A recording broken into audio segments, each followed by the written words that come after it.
Masih jam 11 kurang 10 menit, saat dia udah masuk ke dalam kafe, Aran mengedarkan pandangannya berkeliling. Tidak ada yang dicari, seorang pelayan menghampirinya. Maaf, saya udah ada janji dengan Tuan Han. Apa dia udah memesan tempat? Bertanya sambil matanya masih berkeliling dan kembali melihat layar HP-nya, memastikan belum jam 11 tepat. Silakan Nona ikuti saya. Pelayan wanita itu mempersilahkan Aran mengikuti langkahnya. Apa dia udah datang? Habislah aku. Aran berjalan dalam diam, matanya saja yang berkeliling, namun langkah kakinya mengikuti wanita yang berjalan di depannya sambil menahan nafas. Berhentilah, dia di depan pintu. Silakan Nona, Tuan Han udah menunggu Anda. Baik, terima kasih. Aran memasuki pintu. Dia sudah melihat sekretarisan sudah duduk di dalam.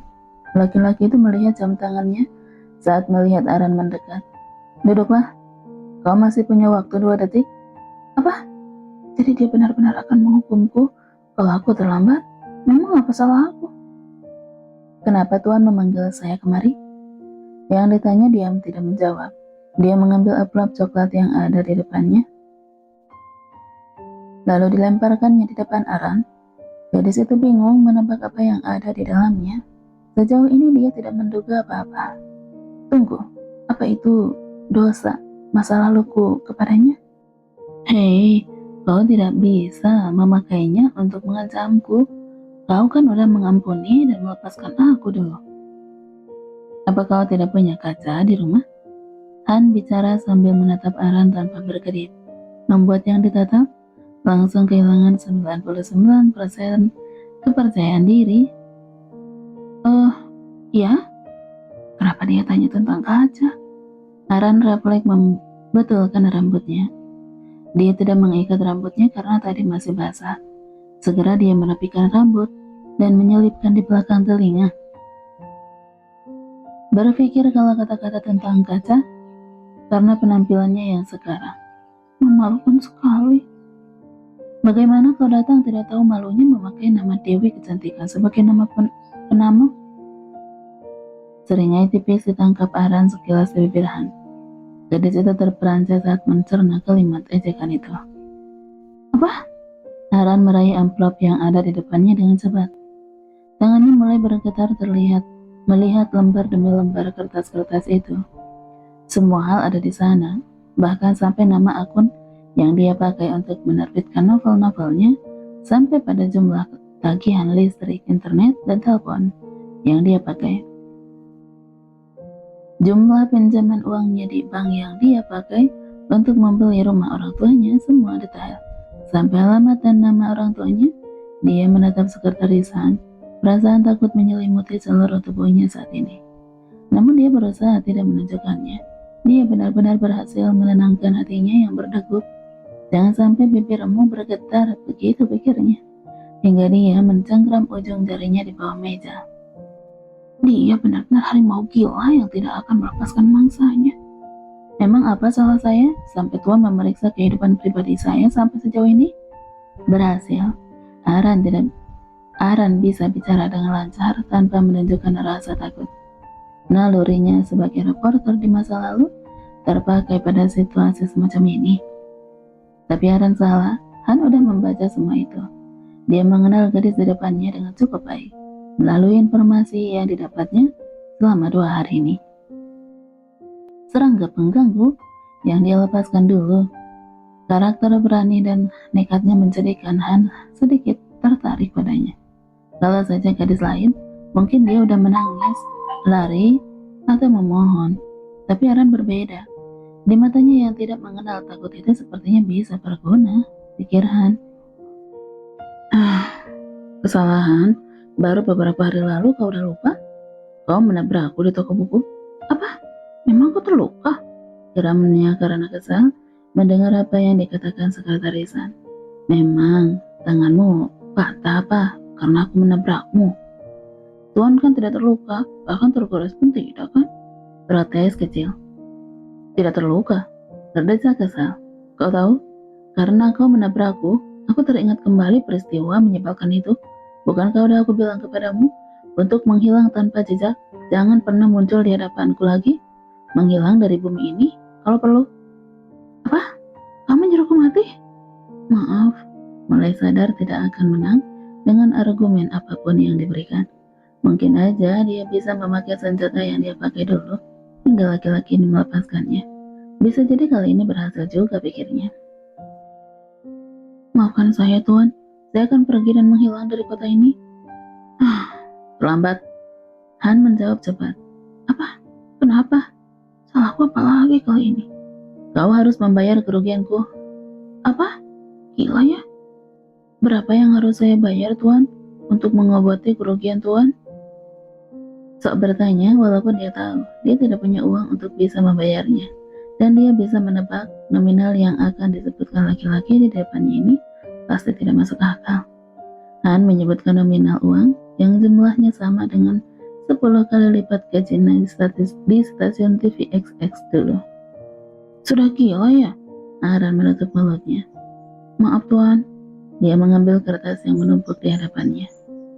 Tuan bahkan tahu berapa saldo rekening saya. Saya cuma rakyat miskin yang tidak punya apa-apa. Bagaimana saya bisa membayar uang sebanyak itu? Lihat, dia menyeringai lagi. Mau apa sebenarnya dia? Kalau begitu bayar dengan tubuhmu. Wajah Han terlihat sangat senang mengatakannya. Apa? Aran refleks menyentuh bajunya, menatap benci pada laki-laki di hadapannya. Dia bahkan menarik kursinya mundur. Dia kan bukan tipe laki-laki gila perempuan.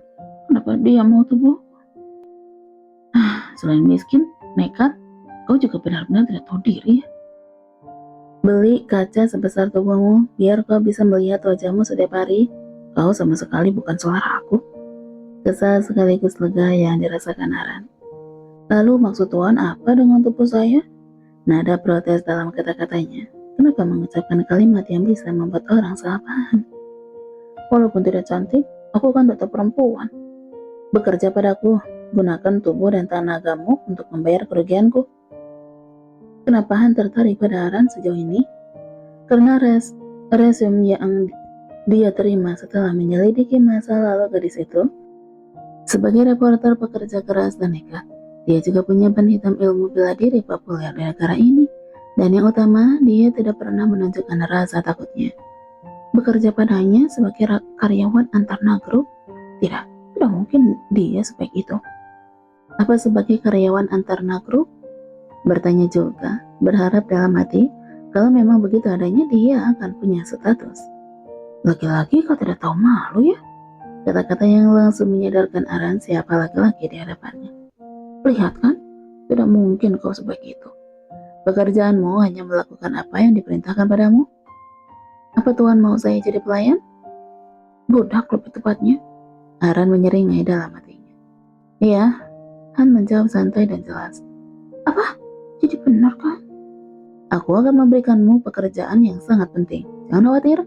Aku akan menggajimu dengan gaji 3 kali lipat dari yang kau dapat dari stasiun TV. Kluk. Lagi-lagi Aran menelan ludah, menghitung nominal uang yang bisa dia dapat. Tapi tentu saja, itu tidak gratis. Kau harus membayarnya dengan jawabmu. Sudah kuduga. Tuan tidak sedang menyuruh saya melakukan tindakan kriminal kan? Pertanyaan yang seharusnya tidak ditanyakan. Memang kau pikir membuntutiku, mengambil video dan foto-fotoku diam-diam bukan tindakan kriminal? Kelak menjadi panah beracun yang menghujam tubuh Aran. Maaf, menundukkan kepala dalam, menyesal dengan pertanyaannya. Walaupun takut, tapi dia juga merasa penasaran dan tertantang. Lebih-lebih saat menghitung nominal uang yang bisa dia dapat setiap bulannya. Tunggu, jangan serakah. Kau hampir mati karena keserakahanmu, Aran. Kau juga tidak tahu pekerjaan apa yang harus kau lakukan. Harimau gila ini bahkan sampai bawa-bawa nyawa segala. Ayo berpikir. Uang malah itu yang berkelebat di pikiran Aran. Bayar pinjaman bank dan hidup dengan normal. Keluar dari kontrakan sempitmu. Iya aku tahu. Tapi ini nyawa taruhannya. Nyawa. Bolehkah saya memikirkannya dulu, Tuan? Berikan saya waktu untuk berpikir. Berpikir jernih selama beberapa hari itu pasti cukup. Aran akan menimbang untung dan ruginya. Jelas-jelas dia akan untung jika melihat nominal uangnya.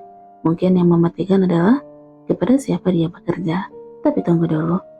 Dulu pun lingkungan pekerjaannya tidak mudah, tapi dia bisa setegar karang dan menjadi reporter yang diperhitungkan. Pasti sekarang kau juga bisa, Ran. Begitu kata hatinya memberikan semangat. Ayo pulang dan berpikir jernih.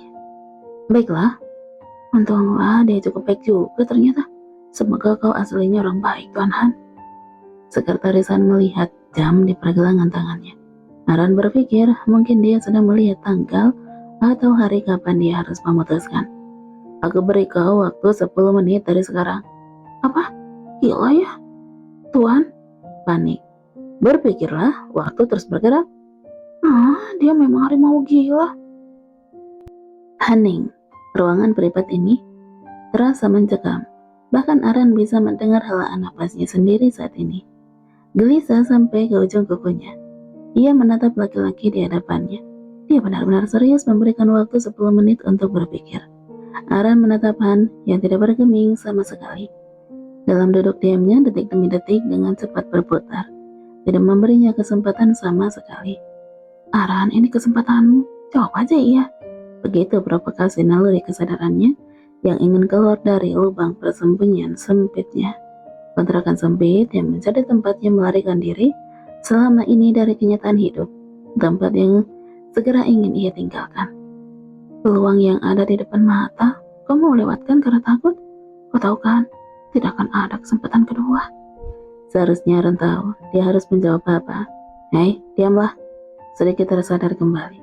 Dia sekretarisan, harimau gila yang hampir mencekikmu dulu. Aaron menyentuh lehernya sendiri. Dia mengampunimu dan sekarang dia yang menawarkan pekerjaan ini. Pikirkan itu. Bukan kau yang mendatanginya untuk mengemis, tapi dia memintamu. Walaupun Aaron tahu cara sekretarisan memberinya penawaran seperti tidak memberinya pilihan. Dia harus menganggukkan kepala. Sama halnya dulu saat laki-laki itu melepaskannya dengan syarat dia harus menghilang selamanya. Kau masih punya 5 menit. Han melihat jam tangannya, lalu bicara datar. Dia tahu kesempatan yang ia tawarkan adalah peluang emas yang tidak mungkin bisa ditolak. Tuhan, beri saya waktu sehari untuk berpikir. 2 menit lagi.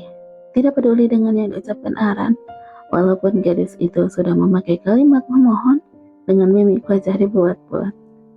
Baik, teriaknya cepat, persetan dengan semua ketakutan itu.